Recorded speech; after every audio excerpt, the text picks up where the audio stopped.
Welcome to Tyrant's Mythic Tips and Tricks Volume 3, Pillar of Autumn Special Edition. I, of course, am your badass, very attractive, and slightly groggy host, the Tyrant. And today we'll be showing you alternate ways to beat Pillar of Autumn segments, both by me and RC Master, with, of course, help from other conquerors as well. First up on the list, we're going to show you how to get a concussion rifle from the beginning of the mission for a later trick. Just dance around that elite, grab his concussion rifle, and be along your merry way. Next up, of course, is the dreaded Wraith segment. Fortunately, we have several segments for you here. This, of course, is one of mine. In fact, this was my original version. You drive the mongoose over the chasm, something. I hate the English language. Make sure you have full DMR ammo. If you need health, of course, it was right there. Take out the two marksmen. And now you're going to want to go ahead and move up the right-hand side and snipe the secondary gunner out of the Wraith. So far, this is starting out a lot like my other one. But I promise it's different. Maybe, sort of. Kinda. Just watch the video. Okay, now go back to your mongoose. And if you didn't like using sprint to get past the Wraith, you now have a faster method. Now, it's a little less controllable than you on foot, obviously, but it does get you through a lot faster. Oh, and by the way, we're going to play a drinking game today. For every time I say the word obviously or essentially, take a shot. Now go ahead and just scooch on past that Wraith. Go through these rocks to avoid the suicide grunts and marksman jackals, and quickly round this corner to trigger the cutscene. Okay, so you say that method's not for you. You want something a little bit safer. Well, RC Master here will demonstrate how to actually despawn the Wraith from the area. He stops here. He turns back around. This is, of course, PostScares. We're just going to speed this up a little bit so this doesn't take freaking forever. And what he's doing is driving back to the beginning of the area. And then when you see two mongooses humping each other, you turn back around and head back to the Wraith. Without getting killed, of course.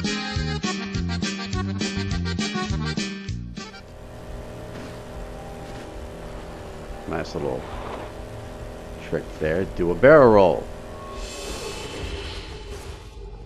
And voila, the Wraith is magically gone. But of course, all the enemies, the remaining enemies, are still left. Now this next trick here, you can do with or without the Wraith. See, the Wraith is still gone, magically. It's basically jumping over here, this tricky ledge. I have a hard time mastering this, but RC Master is a master, and you can be too. And of course, then again, you run over these rooftops, skipping all the enemies completely. And of course, he has a rocket launcher with him, so you can easily destroy these grunts and marksman jackals. So if you didn't like riding through the area, you can ride around it on the left-hand side. I mean, sprint around it. Understood.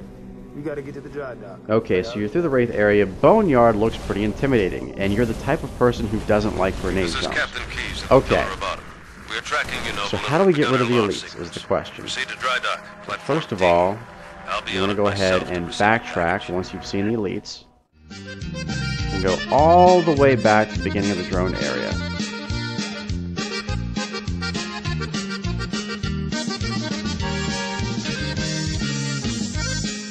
Obviously, we're speeding things up here. Take a shot.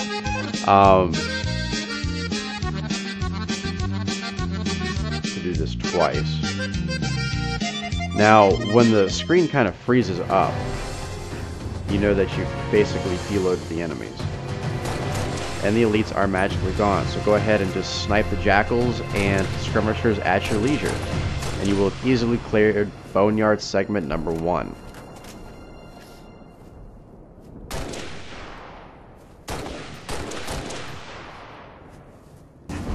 Now for Boneyard segment number 2, you can pretty much pull off the same thing. And this actually goes for the,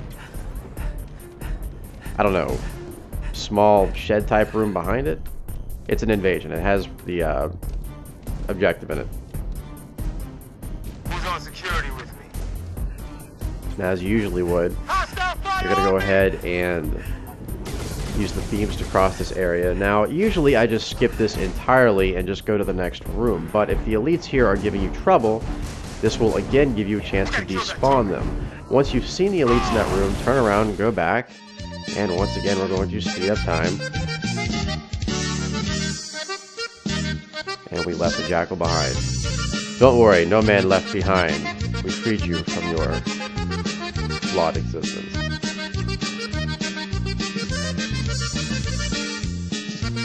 We're going back. And once again, once you see that pause happen, right there, that means you've deloaded the enemies once again. Yeah, it kind of sucks going all the way back, but if you're the type that plays it safe, this will definitely help you a lot. Now I like to grab the bubble shield here for later use. We're going to go ahead and use the grenade for a health pack. And we're just going to go back up here. And what is that music? Alright, now, as you can see, once we get back to Boneyard segment 2, the turrets, the ghosts, and the elites are all magically gone. This is not trick editing, folks. This really does happen. So if you, again, want to play it safe, this is the way to do it. You can easily despawn all the enemies in Boneyard just by taking a few extra minutes of your time. Bring some popcorn. Okay, jump down here. I use a bubble shield to block any grenades and move on to the smelting room. Okay, so the trick jump that you saw on the guide isn't working for you. So you're wondering how to kill the 3 elites in the smelting room. Well, this is the way that I've been doing it. Take out the dual wielder first, because it's a little known fact that a dual wielder, once he knows you're present, cannot be assassinated. And it takes about 12 bashes to actually kill one when they know you're there. You will die. Now, of course, there are 2 other elites that get dropped off, obviously. So let's take a shot. One with a concussion rifle. And one with a plasma repeater. Weak ass mofo. Okay, so at this point I have a plasma pistol. I've dropped the concussion rifle temporarily. And we also have a DMR. Now, neither weapon is actually necessary because we're going to play a little dancing game.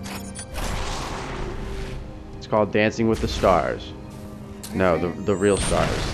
The kind that blow up planets. Okay, moving on.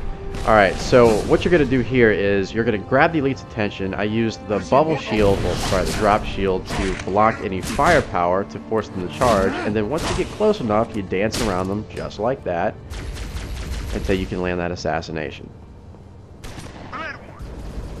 So at this point, 2 elites are down. And by the way, that is the secondary way to get a concussion rifle if the first one is just not your cup of tea. And Emil is finally being useful, not using his shotgun as a sniper rifle. So we're going to take advantage of it and kill the final elite. Okay, so we got the elites, but what about the hunters? Right? Okay, that's your next question. Of course, hunters and skirmishers are the next area. If we're not going to despawn the elites, we're not going to despawn the hunters either. But don't worry, this actually isn't that bad. I believe Vincent Kuriyama actually showed me this trick. Now what you're going to want to do is move up with your DMR and pick off the skirmishers, mine the hunter fuel rod rounds,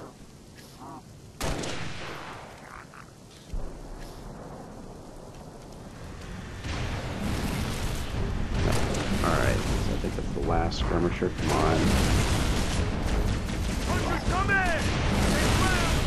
And watch as Emil tries to get us killed. Oh, see? Almost. Okay, skirmishers are down. Once the skirmishers are all dead, and it looks like we still have shields. Another drop shield perk. Go ahead and scale this incline, but do it quickly because you can slide down into the abyss. The glassed abyss.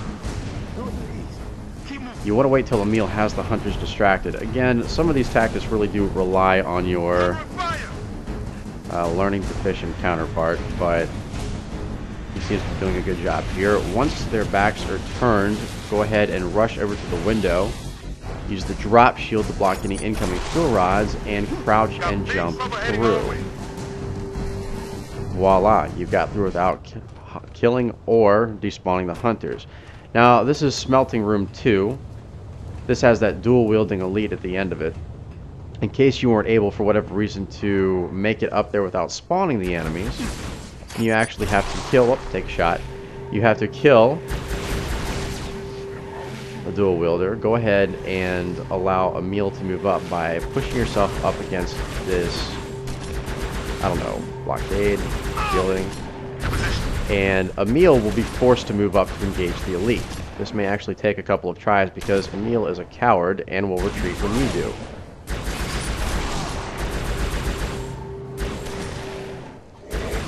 Once they're engaged in melee combat, you can easily sneak around the dual wielder for an easy assassination.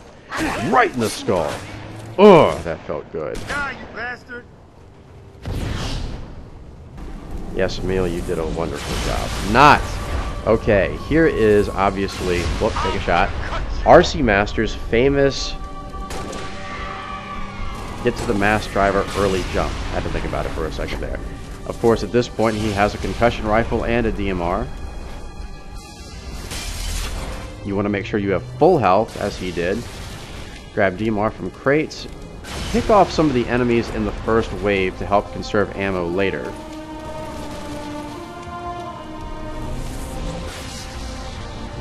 And now, armed with the concussion rifle,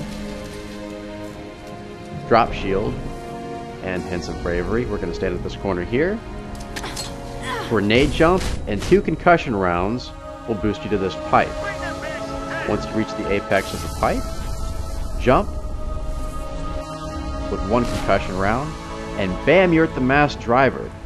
There is, of course, an alternative way. We did this, well, RC Master did this without Blind Skull on. Just to show you the effect this had on shields. This just involves drop shield. You just want to hang on to this railing right here. And basically, whoop, take a shot. You're going to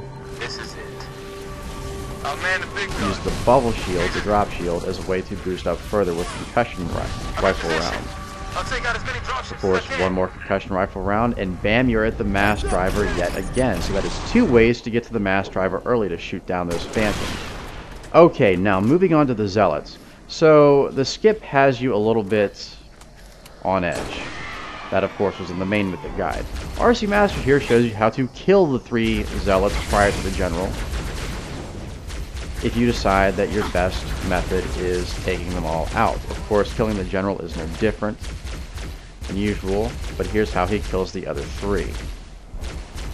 He's just standing back from a distance with his plasma pistol, lowering the shields of the first zealot. First one down. Okay, there we go. Almost blindsided me. You should have at least a couple of plasma pistols laying around from the grunts. You're still going to want to jump up here.